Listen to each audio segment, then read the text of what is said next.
Hi everyone, in front of me I've got a HUAWEI Enjoy 60X, and let me share with you how to reset up preferences on this device. So first of all, we have to enter the settings, and then let's scroll in order to find apps and services. Then let's tap on apps and tap on the 4 dots icon in the right upper corner. Now let's tap on Reset Up Preferences, and here your device will of course inform you what it will actually reset. So the disabled apps, app notifications, default apps, background data restrictions for apps, and any permission restrictions.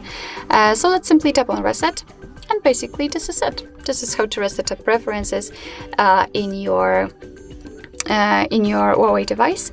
Thank you so much for watching. I hope that this video was helpful, and if it was, please hit the subscribe button and leave the thumbs up.